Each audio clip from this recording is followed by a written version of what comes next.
Hello, welcome to 250 is coming. Thanks for zooming in today. It's high noon, so we're going to get about started in just a moment.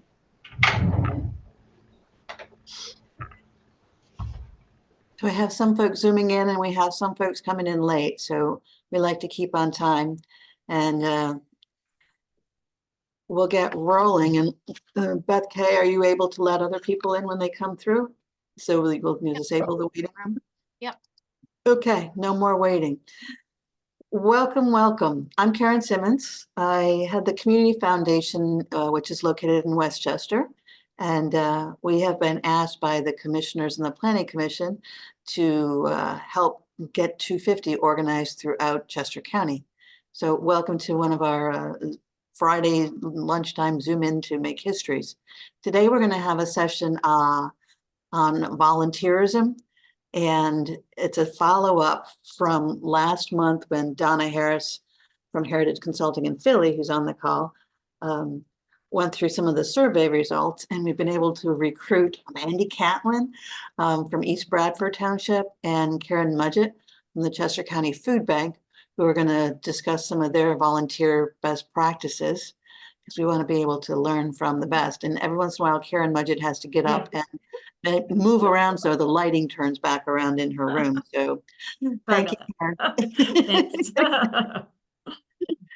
What I'd like to do is, there's a couple new folks on the call. I'm just going to take a couple minutes to do a really quick overview of 250, just so you can get on the same page with what it's about.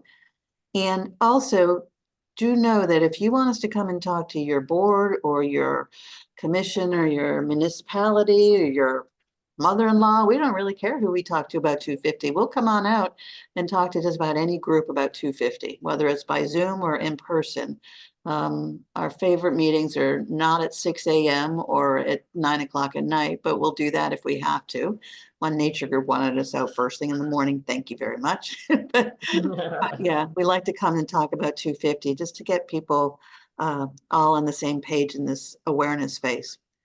So for the 250 is coming. And again, this handout at the bottom, there's the website, and plus Beth will put it in the chat. The handouts and recordings are all on the 250 website. Recording in progress.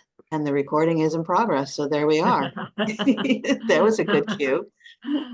So with the 250 is coming, 250 is coming. You all know that famous date, July 4, 1776.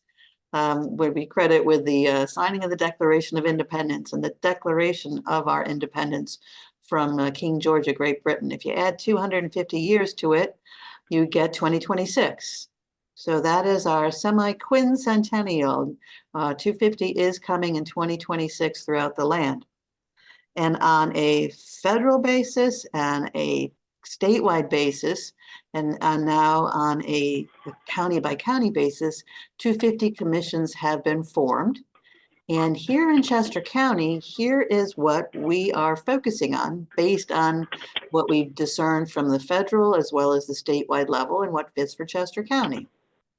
And I think the thing that is really important for Chester County is that we're looking for 250 throughout 2026, 7, 8 to be we the people events. It's not like the county's going to say, here's the one thing you need to go to. And congratulations, you've done your celebration. We are really looking to help co-promote throughout at least 2026 and beyond all kinds of things throughout the region and do an overlay on existing events. So if you're a heritage site, this fits what you do every single day. And if you're not a heritage site, there's more to come. But it really is about the American spirit and the founding principles of life, liberty, and the pursuit of happiness. There's certain things in Chester County because of the very place of our power of our place that are very specific to Chester County. So we're going to be able to focus for 250 in particular on the Philadelphia campaign, which I know many of you have been involved with, heritage places involved with the Philly campaign. And iron, steel, and industry is another theme specific to Chester County. And the Pathway to Freedom, Underground Railroad, Harriet Tubman Byway, Mason-Dixon line fits a bit. They're very specific to the power of who we are in Chester County. And then just the natural bounty of our landscape has really helped us through the war for independence, as well as attracting people to us throughout. So the power of our place has specific tangible themes related to sites, and the power of our people, the social cultural landscape, has really led a lot to sort of what we would call this American experiment in democracy and some of the unfinished business that kind of was not really tied up in 1776 and which continues with our evolving values. So when we look at 250 throughout Chester County, you can see the themes that we hope to highlight. And as I said, we want to find out what is already going on and then co-promote it so that people throughout the community and tourists throughout the nation know what's going on and want to be part of it and come visit. So these are our overall goals. We want to help people encounter so many ways that Chester County influenced our nation founding, and we want to help elevate everybody's understanding of our continuing journey to build a more perfect union. These are the themes. You've seen them before, and you'll see them again in some of the infrastructure improvements. We're trying to get resources to help overlay. But right now, we want to focus on raising awareness of everybody that 250 is coming. We're asking people to take the pledge, visit the website, follow us on all the social media you possibly can. Let us know what you're doing so that we can co-promote it on our website, which is also in our social media, which is hooked to the Convention and Visitors Bureau. And here we are. It's 2024. 250 is coming throughout the whole year of 2026, but we don't stop there because the Battle of Brandywine was in 2027 and we made it to Valley Forge by the winter. So the things we put in place are going to last for a long time, not just through this time, but legacy lasting forever. That is my quick overview on 250. As I said, the most important thing is we're really trying to help individuals, families, neighborhoods, business organizations, municipality, everybody figure out how they want to be engaged in 250 and how they want to help spread the word. So throughout 2026, we're doing more planning, and our next session will focus more on some planning ideas, and our forums will focus on this for a while just to get a sense of who's doing what, who's thinking of what, and how we can help forge partnerships and paths. That's the stuff that's on our website. You see there's all kinds of media kit items on the website. If you have newsletters, e-newsletters, you can go and just cut and paste. If you don't like our website, just email us and we'll send it to you directly. So we've got resources and we want to make sure you have what you need to help do this planning for 250 and to help let us know so that we can co-promote it and get people involved and interested and engaged. That is my short 250 overview. Questions, comments, observations? Should we dive into some discussion on getting ready for 250? We said we needed really to make sure we have enough people volunteering. So recruiting volunteers, retaining volunteers, best practices. Donna Ann Harris has some ideas, and I also know that we're very fortunate to have Mandie Cantlin, who, Mandie, you get high points for volunteerism in East Bradford as a township manager. So I'm really eager to hear how this works so well and what is your secret sauce.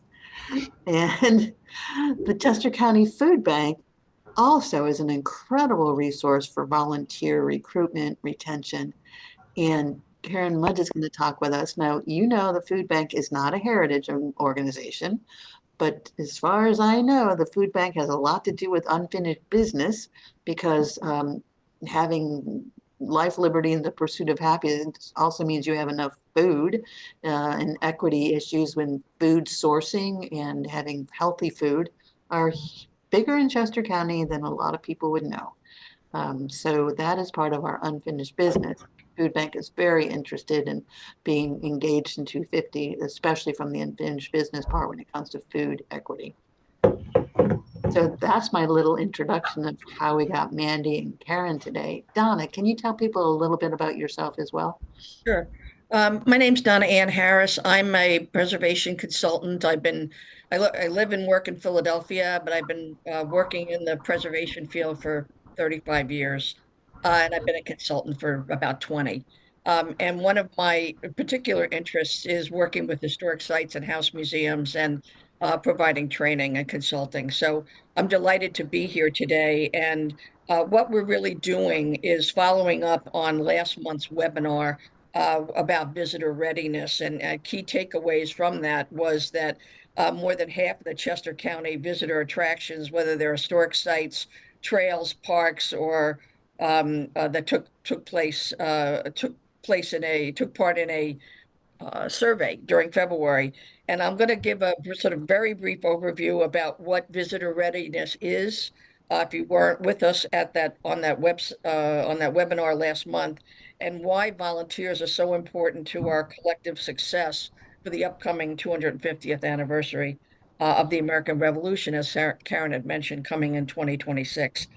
But before we get to our panel, which is going to be great, I have some background that I hope will help us all understand why volunteers are really so important to all of us. Next, please. So, what's visitor readiness and why is it important? It's a consistent delivery of an experience at a historic site, an event, or an activity. So, it sort of starts with adhering to published open hours, and consistently provides an experience that is marketing specifically to visitors at the published price, although so much of us provide services for free, but that's okay. And then the visitor ready site is one that offers a variety of amenities and services such as a gift shop, tour guides, or on-site literature that they can take advantage of.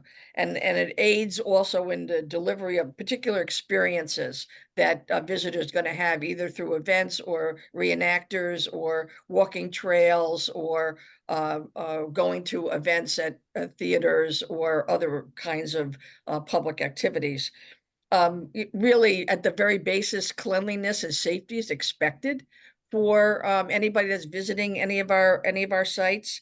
And then being designated as visitor ready assumes the responsibility that we're good hosts, that we're providing open and accessible site readiness to welcome visitors. Next slide, please. So where this all comes from is the National Trust for Historic Preservation. They inaugurated a heritage tourism program in the 1980s, and they came up with specific criteria to determine if a site was visitor ready or not, or working towards being visitor readiness and being visitor ready. And part of our session today, talking about volunteers, is really the critical component for so many of our trails or historic sites in order to be able to serve the public that comes and visits us. So Cheryl Hargrove is a former National Trust staffer, and she's written a book called Cultural Heritage Tourism, Steps for Success and Sustainability. And here's what she says about visitor-ready sites, what visitor-ready sites need to have. Safe operations for visitors. And what she's meaning here is lighting for safety, well-maintained paths, appropriate insurance and business license to operate, open to the public, published days and hours, and at least one open visitor weekend day. Could be seasonal, but open by appointment really is discouraged because visitors who want to drop by will arrange in advance to have a tour. Visitor amenities. These could be, very variety of things like handicap parking, handicap restrooms, on-site signage, bus parking, refreshments. If you have a gift shop, that's great. Merchandise should be reflecting of the site and the purpose of the themes that your site or organization is promoting. Everybody needs to have some kind of tour guides or docents. They could be paid or volunteer. We're going to talk about that, about training and learning about neighboring sites, so you can encourage visitors not only to visit your site, but to visit other sites that are just down the road or in the same theme area of your sites. We can have a variety of programs as well. They can be compelling activities for current members or potential members and visitors. Often they need to be updated so they can make a big difference to encourage repeat visitors to come with different programming. And then marketing to capacity. What's the maximum number of people per day, per year that your site can handle without compromising the integrity of the site? Do you have time tickets? A lot of people don't, and that's fine. And can you divide up a large group to have them rotate to various parts of the site? And do you have specific days where you invite school groups to come? Next one, please. So our survey asked about many items, but the one that related to visitor readiness, but volunteerism really was a critical concern for the majority of our respondents. We all know that the challenge of recruiting, recognizing, and retaining volunteers, especially in the post-COVID-19 environment, so many of our organizations lost countless numbers of volunteers because of that long period when our organizations were closed. Even after getting back and trying to get on track, many of us were still left with fewer volunteers because they just really fell out of the habit. So this is really an interesting snapshot of what happened in 2000, what's happening in 2004. 10 of the responding organizations had only 1 to 4 volunteers. So that was sort of scary to me. But the majority had between 10 and 19 volunteers. Maybe that's really probably not enough, but we'll talk about volunteer recruitment with these two great programs that we have represented here today. So there's only 6 groups that have huge volunteer corps, over 100. And we know that these are the largest organizations, and they have people, staff members, paid staff members that do nothing but manage recruitment, manage cultivation of volunteers, recognition and recruitment. Next slide, please. So the people in our organization, we were asking people about personnel, whether they were paid or volunteer. And the top response to this was, we could benefit from having younger volunteers. That was the thing that was on most people's minds. So that's part of the reason why we're having this webinar today. Not far behind that was the category, our volunteer retention is effective. Only 41% or 42% here said that it was. And there were 4 questions about volunteers. Respondent organizations wanted more younger volunteers. They said that their volunteer retention was effective. But 29% said they had a sufficient number of volunteers, which meant that the vast majority, 70% did not. But only a quarter of the respondents said that their volunteer recruitment was effective. So we'll hear from our 2 panel members today about what they're doing, and maybe you'll be able to take back some ideas from them. Next slide. So the next 2 questions showed how visitors can help us, volunteers, excuse me, can help us in the whole of providing good visitor experience for people. Our visitor services personnel, whether they're volunteers or paid, help us provide a good experience when people come to see us. The respondents agreed that they wanted to be involved with mobile apps, but we also want to be able to help people understand that your site is part of a network of other sites that are either on a same theme, and what we want to encourage people to do is to go visit multiple sites when they're out and about and doing their visiting. So it's important that the volunteers and other visitor service personnel understand what other organizations have to offer, and by we need to do some familiarization activities, meaning going on tours, having our staff volunteers go on tours of other sites so they know what to expect and what they can describe for visitors that come here, and encouraging them to go further along on their journey throughout Chester County. Next slide, please. And then this slide really was talking about what was going to be of interest to people. They're help finding volunteers. 60% said they wanted to do that. They wanted other ways to link themselves to other sites so that we can promote not only your site, but other sites on the same theme or in the same area. They want tips and to help recruit, train, and support volunteers. Hopefully that's what we'll do today for you. And so really critically, we need to really create an environment where our volunteers know about what other sites have to offer and encourage them to go visit there. So next slide, please. So today we have two very helpful women with us. Mandie Cantlin is the Township Manager for East Bradford Township, and Karen Mudgett is the Senior Manager for Volunteers at the Chester County Food Bank. And I have questions for both of them, and I'd like them to talk a little bit about you know, where they work, how long they've been in the job, and particularly if volunteer management isn't your full-time job like it is for Karen, particularly let's start with Mandie. How much time do you really devote to volunteerism in your job? Mandie. Sure. Yeah. Well, thanks for having me. Yes, I'm the Township Manager of East Bradford Township, just outside Westchester. I have been the manager for about 6 years, but been at East Bradford about 20, and in local government about 25. It is most definitely not my full-time job. It's one of many hats that I wear, but others here on the staff wear as well. So it's, you know, working with volunteers and engaging volunteers happens at a lot of different levels, a lot of types of volunteers, and I'm sure we'll talk about that. But I would say for me, it's something that I touch probably several times a week in a variety of areas. Okay, great. And how about you, Karen? With that, we know that the food bank is your full-time job. Can you tell us a little bit how long you've been there, and really your volunteer management experience in general? Sure. Thanks and welcome. I moved down from Connecticut 2 years ago.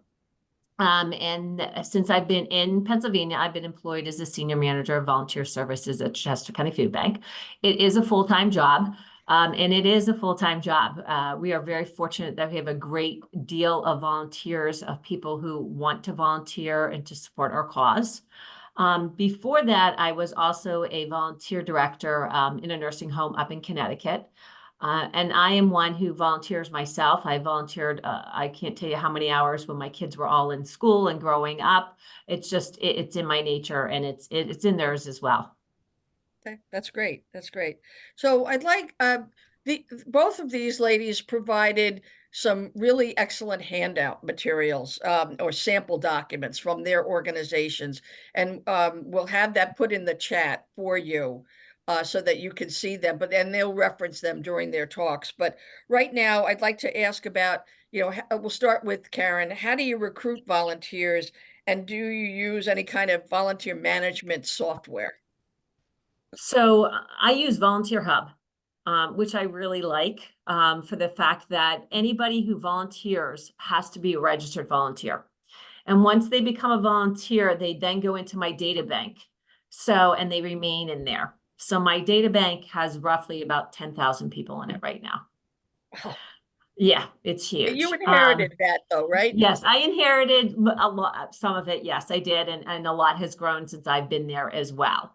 So we are very, very fortunate that there are corporate groups that all over Chester County that want to volunteer. A lot of the corporate groups tend to give VTO days or tell their employees what does VTO mean? Volunteer time off. Okay. Okay, so they may say to them, hey, you have 40 hours of VTO time. You can take them. You'll get paid from the company to volunteer at wherever you choose to volunteer. I also have companies that want to come in that want to volunteer, like a group of 10 or a group of 15 or et cetera, that want to volunteer as a group.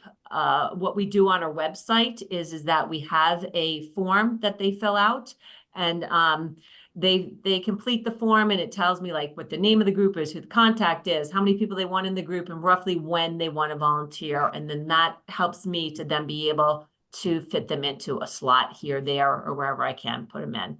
So Okay, great. Well, let's hear from Mandie about how she manages volunteers. How do you recruit them, rather? Sure. On the recruitment end, so one of the things I want to say is we have a bunch of different categories of volunteers. We have volunteers that serve in a very formal capacity in local government, in a capacity that's designated by state law. So for instance, our planning commissions or zoning hearing boards, things like that. Those are all volunteer roles that have very defined descriptions, if you will. And I think one of the documents that I had provided were just summaries of some of those descriptions that are on our website. So our mechanism for recruiting those types of people tend to be through our newsletter. They generally have to be residents, so we're tapping into the people that live in the community. Certainly word of mouth as well. People that are already volunteers tend to know other people who might be willing to volunteer. So we really try to tap into the networks that we already have. But those people generally tend to be older. We're starting to see some younger people come into those positions, but they're people with time often, and they're oftentimes people that can take time out of evenings and things like that. Ballpark, we have about 60 of those people. But then there's a whole nother contingent that tends to be much more ad hoc, much more flexible, much more focused on specific things like trail maintenance or recreational events or park stewardship. That tends to be, most of it. And that's a much broader perspective, range of people, people that use the properties and have connection to them and want to see them maintained, so they're willing to give a couple hours of their time. We have connected over the years with schools and gotten community groups from schools, from elementary to older. We've gotten Eagle Scouts have found out that we are open to their projects. So we have scouts come to us and propose projects as well, church groups, even working with the district justice. Sometimes different DJs or use community service, some more, some less. So knowing that we're open and available to those resources. Those people tend to align themselves with a certain interest. They have a passion about something, and we try to tap into that passion. And it's like a snowball. Once you're open to working with those people, people start to find you. So there's a large contingent there. We do not have anything as sophisticated as the food bank. We don't use software. We really just use, I have a simple Excel chart for people that are interested in doing some of the more formalized volunteers. But the ad hoc stuff is most of our Parks and Rec department. They're managing that and managing those volunteer work days. Okay, great. I wanted to go back to Karen for a minute. sure. You talked about Volunteer Hub, and one of the handouts we have is you provided some information for me. It's not inexpensive. Correct. Right. So you want to talk a little bit about why you use that kind of software and the utility of it for you? Sure. So the software that I said we use is Volunteer Hub. But what's great about Volunteer Hub is that there is a link to it on our website, and volunteers can go in and register. The form, the waivers and everything are all in there that they have to sign. They can then go into Volunteer Hub and look and see what opportunities that we have available for volunteering, and they can sign themselves right up. It will pull reports for me. I can run reports monthly. The volunteer can go into their own account and see how many hours they volunteered, what they're going to be volunteering for, their upcoming events. trying to think of all the things that it does. Like I said, it can pull a number of reports. I can put volunteers into a group. So if, for example, if I have what we call our fabulous farmers who work out at either Gander or Springton Manor, we can link those people into what we call a group called Fab Farmers, a user group.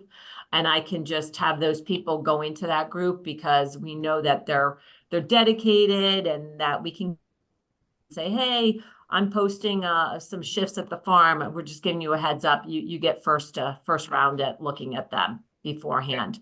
So you can just establish user groups. And what I do also is I send I create a landing page for all of our corporate groups, or any groups that want to volunteer. Could be a school group, a Girl Scout troop, etc. When they sign up for an activity, I send them a link, and that link is for that event, and that event is reserved specifically for that group. Okay. All right, good. Let's talk a little bit about volunteer job descriptions.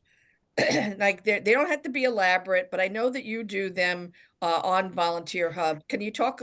I know you were to somebody in your agency that's a very gifted writer. Yes. And tell us about what kind of blurbs she writes for these recruitment activities. Gosh, we brainstorm, staff do, and try and come up with brand new job volunteer opportunities all the time. So we've created quite a bit. I know that we had we were picking peaches for the food bank, and they were the peachy volunteers.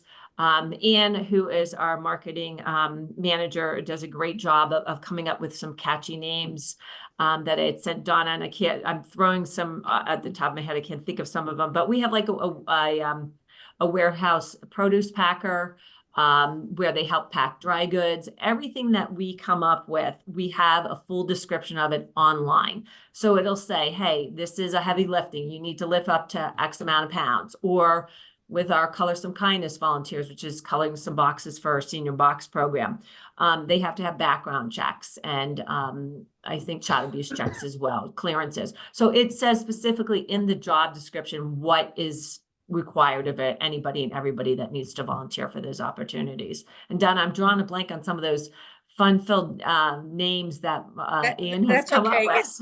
We have that as a handout job descriptions. No trouble. Yeah. And how about Mandie? You also do sort of brief volunteer job descriptions too. Can you talk about that?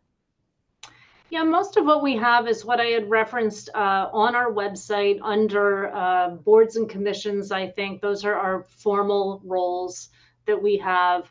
We have the positions summarized there so that they kind of know what to expect. They know when they meet. They know the kind of topics that particular board and committee works on. Those are the closest things that we really have to descriptions. As we get further away from that and more into that ad hoc world that is mostly our parks and trails and recreation groups, we have different references that we might use. There are plans. We have stewardship plans that have a list of different volunteer opportunities, and we might look to that plan to organize a specific work day. But that type of volunteerism is often really led in person by our staff, since it's really just it might be, 1 or 2 work days, and they're saying, here's what we're doing today. We're cutting this, we're removing that. So it's more of a hands-on demonstration, if you will. Okay. All right, great. And then what about younger volunteers? I know that primarily for Karen, it's through organizations, schools, clubs, et cetera. What about you, Mandie? Do you do any outreach for younger people? Yeah, we do, or we've started to build some of those, some of those connections over the years. We have relationships with the schools. We have 2 elementary schools in the township. So they do some cute projects with us for, like weeding kind of things. And then there are most schools, like high schools in the area, both public and private, have community service programs in a variety of types, and tapping into those schools and those resources, half the time they're looking for opportunities and they don't know you exist. So just informing them of who you are, what you do, and what kind of opportunities you might have for them Eagle Scouts, Boy Scout troops, depending on the type of work. Eagle Scouts are often looking for project opportunities or people that are willing to entertain. You kind of have to take their proposal, but they'll fit their proposal and their interest into things that you're doing.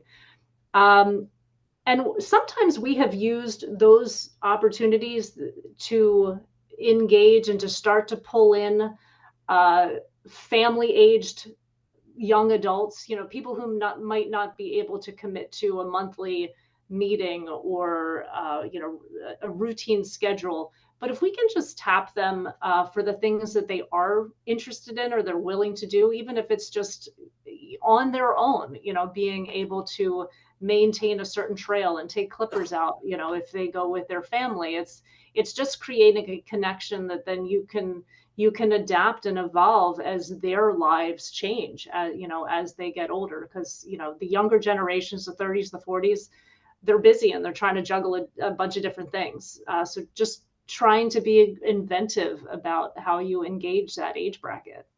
Great. How about Karen? Donna, regarding recruitment, I just wanted to say that, a lot of the Girl Scout and Brownie troops and Boy Scouts all need badges. So they do tend to want to volunteer as a group in order to earn some kind of badge. Mandie was right. A lot of the schools, a lot of the students need like 30 hours or something like that for their senior class project. So a lot of them tend to come to us. And actually, I have a lot of them run some food drives on their own, which they can get many hours doing it that way. There's a lot of church groups out there as well that are looking to volunteer. When I was a volunteer director in Connecticut, I would put ads in church bulletins to see if I could get volunteers that way to help us out when I was in the nursing home. And like I said, there's just so many corporate groups out there that I think are willing to give, that if you tap into them, all the banks volunteer. Mostly all of the corporate groups are looking for a volunteer opportunity, maybe a one-time or volunteering more than once. But I think, as Mandie said, I think once you get people and they believe in your cause and your mission, I believe that they will stay with you. Okay, that's great. Let's talk a little bit about training of the volunteers. I know that Karen provided a training PowerPoint presentation as one of the handout materials. You want to talk a little bit about why training is so important for you? Yeah, so what we do is we do roughly an overview of who we are and what we are. I just feel that if people are volunteering, they need to know who we are and what they're volunteering for. And then we go into my volunteer handbook that I have that just talks about safety. We go over safety with them, signing in, signing out, parking, many different things. But it's about an hour and a half long, a training that we end up doing with all of them, trying to go do it with all of my new volunteers that are coming in. I offer usually monthly, and then I'm going to go back and do the volunteers that have been volunteering for a couple of years. I'm kind of going on the back end, I guess you can say. We're getting there, but it's a lot of people to end up training, needless to say. And then if there's specific volunteer opportunities, such as maybe our mobile market and our volunteers that are what we call Taste It volunteers, they will go to a specific training before they can even volunteer for that opportunity. And again, it's listed on the website. Okay, all right, good. How about Mandie? What kind of training do you provide, if any, for the volunteers that you have? So again, varied because the roles vary. The boards and commissions that we have, some of them actually have, and the historic folks on this call will know this, some of them, our historic commission has training obligations. So we try to offer them a variety of outside training that the township will pay for, and then sometimes we'll bring in professionals in certain areas to make sure that we're providing those opportunities. And really the same thing for most of those boards and commissions. There's planning and zoning and just general public administration training that's available for those roles, and we do cover the costs. On the flip side, some of the training that we would provide for more of our hands-on labor maintenance kind of work is somewhat what Karen was talking about, the just brief instruction of who we are, how whatever that volunteer is doing fits into the broader picture of what we do, because that I think is important. And then, just the basic safety things, don't hit somebody with a shovel, and, make sure you're using the equipment appropriately. That tends to come into play on that kind of thing. Where we have volunteers that really seem like they're going to take ownership of some of that outside work, we have given them further training in how to construct a trail. And some of that's been through like the International Mountain Bike Association, or training on certain types of equipment that we would generally tend to run ourselves. We might train them on how to use that type of equipment. So that's, we try to see the opportunity and how we might be able to grow and invest in some of these volunteers that then makes our jobs easier and more effective. All right, thank you so much for talking about that, because that's sort of a critical function of retention. That here somebody has done very well, who's a stalwart volunteer, is very capable, dedicated, it comes when they say they're going to come, etc. And how do we, and I'd like to hear from both of you a little bit more about really how do we reward or encourage retention for those volunteers that have really done a great deal already for you? How about you, Karen? So what I have is I have what I call lead volunteers. So those are the ones, as Mandie just talked about, ones that have been volunteering for quite some time, know the ropes, know the place inside and out, know how to do the job. And then what I'll do is I'll have the group, say it's in the warehouse, I'll have a lead volunteer. They'll then take that smaller group and I'll say here, and they will show them exactly what needs to be done and go over everything, and they really kind of take the lead, which helps me out quite a bit. Same thing with the front desk. Our front desk staff all go through a training, but there's certain volunteers that have been at the front desk, that are really vested, I would say, trained really well and can work really well with training others. And I'll say to them, hey, can you sit with so-and-so and teach them how to do this? And I think by acknowledging that somebody has strengths, I think it definitely helps to retain your volunteers. Great. How about you, Mandie?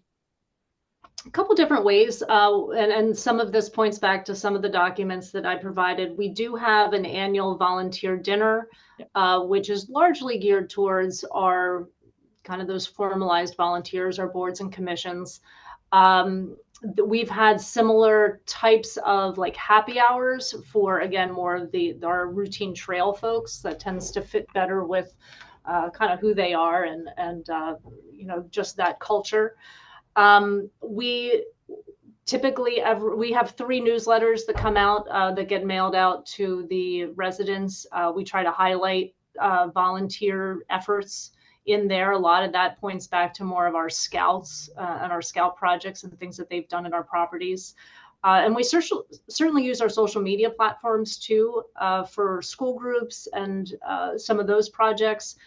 And that tends to be beneficial sometimes for students, particularly if they're in that older bracket and they're looking to kind of throw the breadcrumbs down for college recruitment. They can repost and share those types of opportunities that they've been involved in, and that reflects, good on them for that kind of world as well.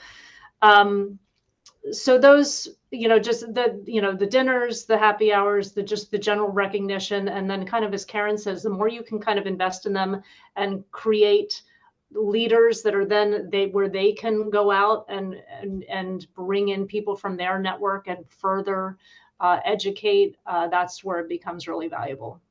Okay, that's great. Can I say something? Go ahead, Karen. I was just gonna say, I think if people like where they're volunteering, that they are, they're going to go out and help recruit for you. I think one of the things that we're really good at the food bank is always thanking our volunteers, and we thank them constantly.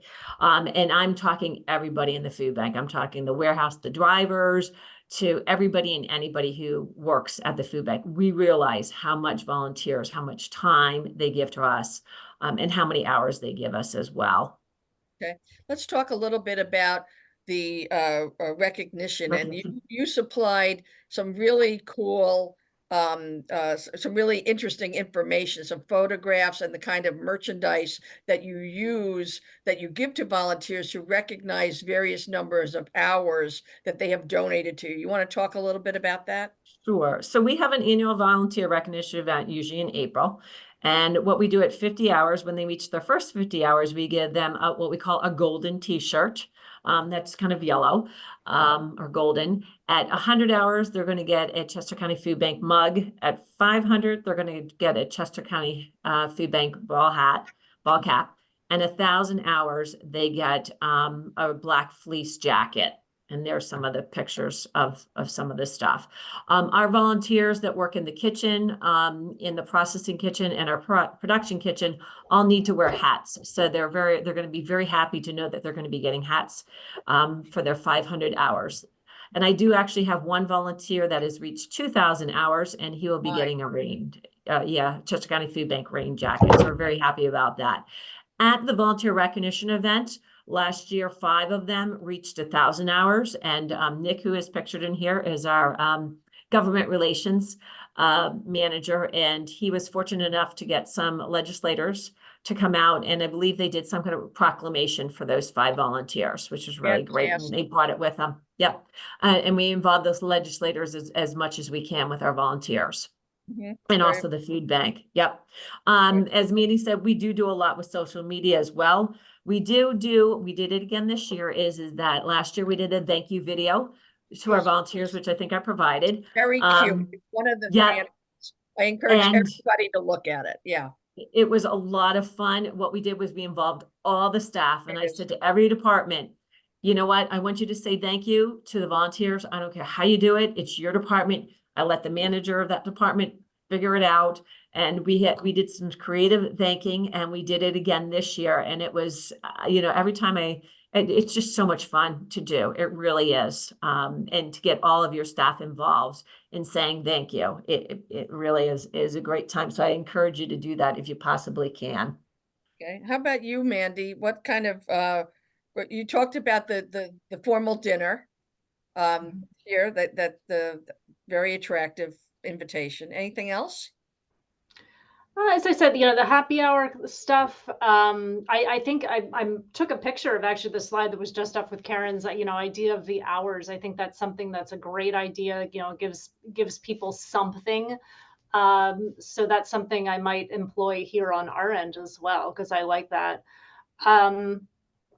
And really just the highlighting, highlighting the contributions. That's the volunteer report. That's awesome. Usually in most of the newsletters that we run, and I think that too, that kind of public,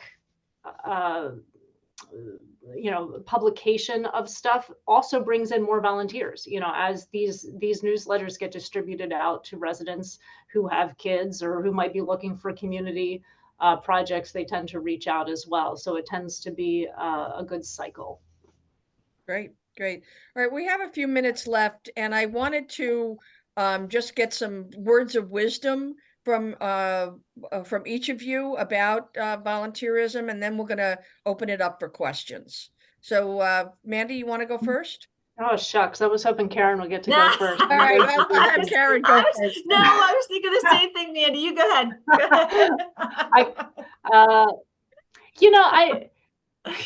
It's words of wisdom. I think it really just, for me, it comes down to people want to feel valued. They want to feel appreciated. They want to feel like everybody's time is valuable. So they want to feel that their time is going, is going to a good place and is being used in a good way. And that it takes, in local government, and everybody's in a different situation here. For me anyway, I've had to kind of rethink what volunteering in local government looks like. Traditionally, it has been very rigid, where you have boards and committees and they have a certain role and they come in at night, very, very rigid. And that's not the way that society necessarily is working now. So really thinking about the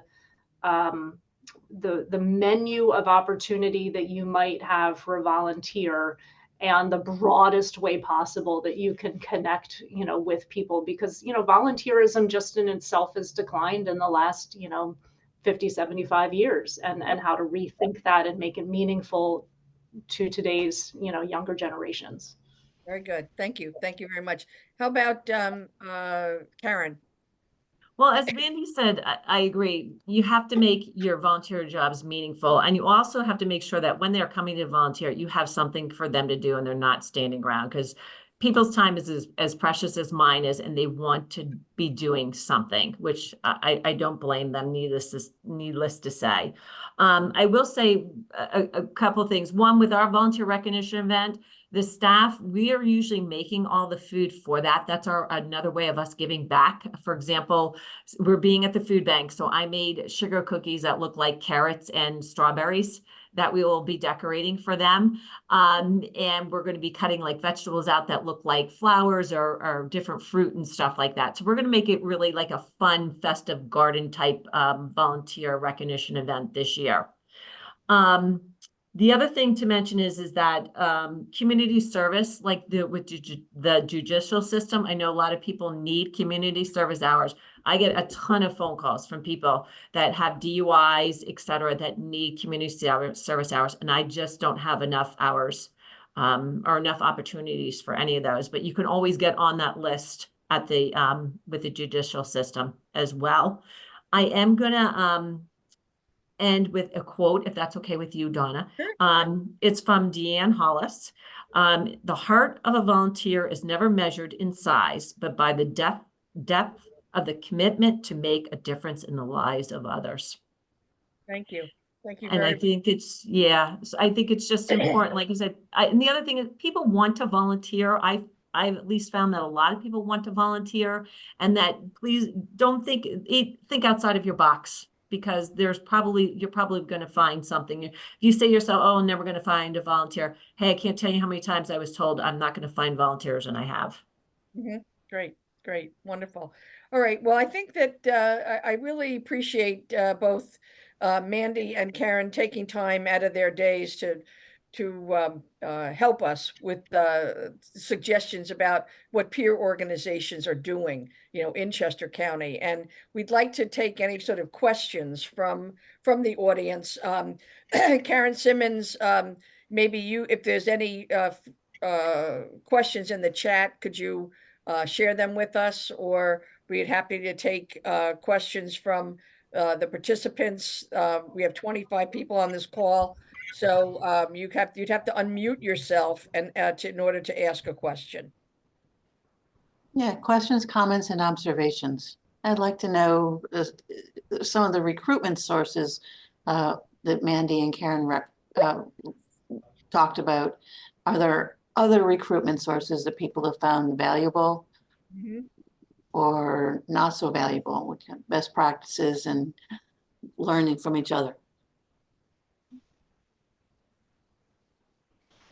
And also Mandie and Karen both talked about recruiting younger volunteers and having more flexible opportunities. And how is that working for other people as well? Yep. Don't be shy.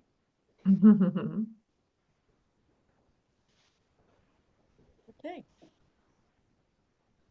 A lot of information. So what we'll do is we'll make sure and email the attachments as well as this PowerPoint to anybody who signed up for today's call, plus it's on the website.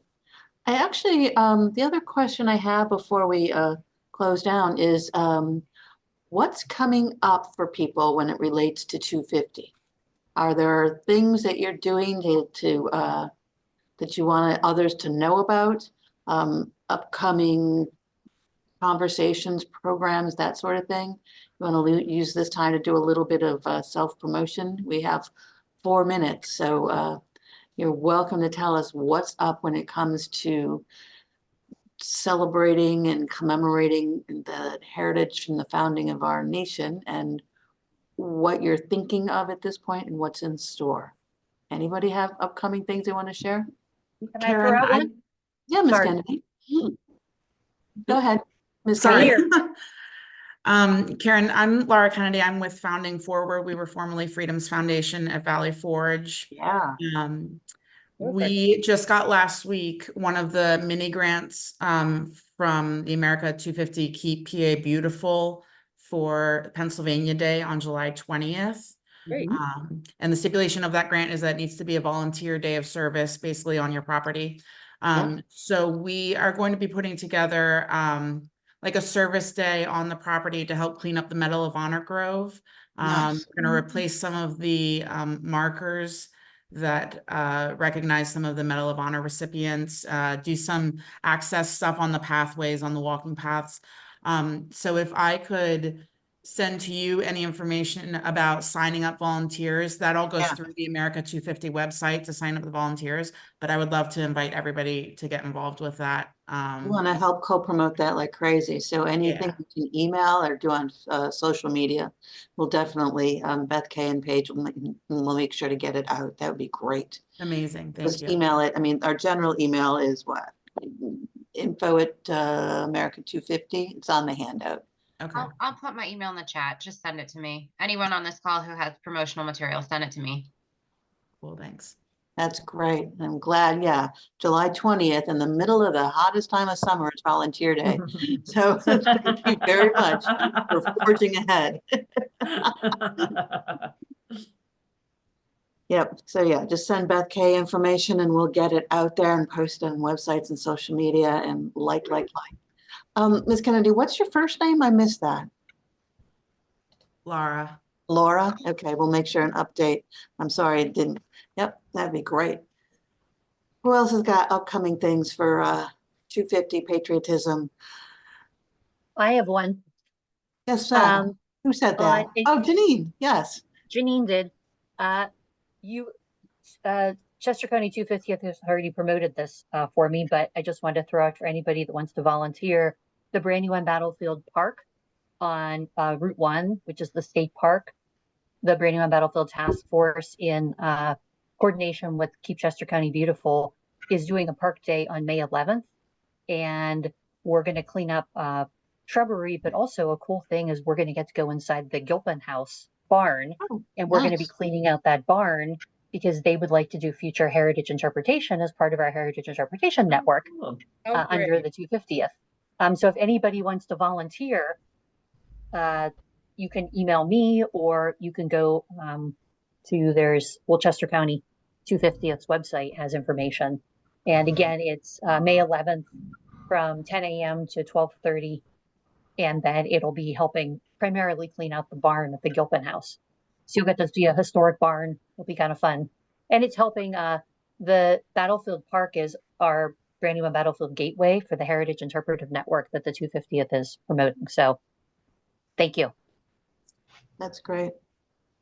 Leslie, do you have something? Yes, I'm the president of the Chester County Concert Band, and I've been attending these meetings, and it's just wonderful. And I did want to. This is not directly related. Paving the way.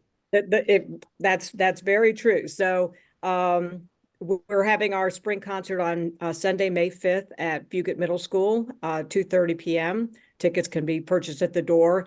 It's going to be a great concert, and we are going to be celebrating, in addition to the 20th year of our director, just other things. And we always have a 50-50 raffle, and we, choose a beneficiary that has something to do with our theme. And since our theme is celebrations, we're going to be featuring, actually, we're going to be giving our 50-50 raffle to the Chester County 250 program, and Karen's going to be coming and speaking on behalf of the organization. So I think it's going to be a great concert, and if you're available, I did put it in the chat with where you can get more information on that. And thank you for letting us at 250 come and talk to your incredible audience about 250's coming, 250's coming. There- So and anybody who wants us to come out and talk, we try like crazy, so please. And Leslie, can you also give people a clue for the Chester County Concert Band? What kinds of things you might be able to do at their sites to help? I mean, what kind of music, what kind of sites? Just a little, not a bunch. Right. I mean, obviously, we have a tremendous amount of music available to us and that we work on. And of course, we can have a concert of just patriotic music or, a mixture of different kinds of music. But, we would love to, we do not march. We're not a parade band. So we just sit and play. Even though we have about 100 members in the band, typically most of our concerts would have more in the area of 60 to 70 or so attending. And we play, of course, to a wide variety of music and a wide variety of ages. So, for children all the way up through seniors, we have some music to entertain all those people. So please keep us in mind for, future events that you may have. And, we can be sort of in the background adding some music, or we can be an actual feature of the event. Thank you. Anybody else have things coming up? It's a start. Anybody? Going? All right. So thank you for devoting your lunchtime to 250 and for everything you're doing every single day for 250. Just wanted to make sure you have Friday, June 7th on your calendar. Come on over to Thornbury Farm in the morning. We're going to do meet and greet in person. What a concept. And really, we'll have promoting some discussion about what people are doing for 250 with a planning process to help people think it through more. And some of the legislators who we're trying to get heritage tourism and preservation money from will be there to meet and greet you. So the more people we have, the better. So the agenda is always in process, yet at the same time getting firmed up more. So do sign up because 150 folks can fit at Thornbury Farm underneath, and it'll be a good morning. There's an 8:15 sort of coffee meet and greet, and 9 o'clock is the hard start. And we'll provide continental breakfast and a little lunch and a lot of beautiful outdoor trees to meet and greet and plan underneath. And it follows up with a tour, the heritage tour at Thornbury Farm for anybody who's interested, right there at the Brandywine Battlefield area. So that's what we have for today. More to come. Please contact individually if you have questions and ideas about 250. And thank you very much, Donna and Karen and Mandie, for giving us some tips for managing and recruiting and retaining volunteers through all different ages and stages. It's a good start. I would love to get together a recruitment panel for a future session of folks who have volunteers that they're trying to get out to the community. I like the ideas that you had about where you get volunteers, and let's put some others together in a panel so we can do even more, okay? Great, thank you. All right, thanks a lot. Thank you very much. Have a great day and a fantastic warm weekend. Bye. Thank you. Thanks for everything.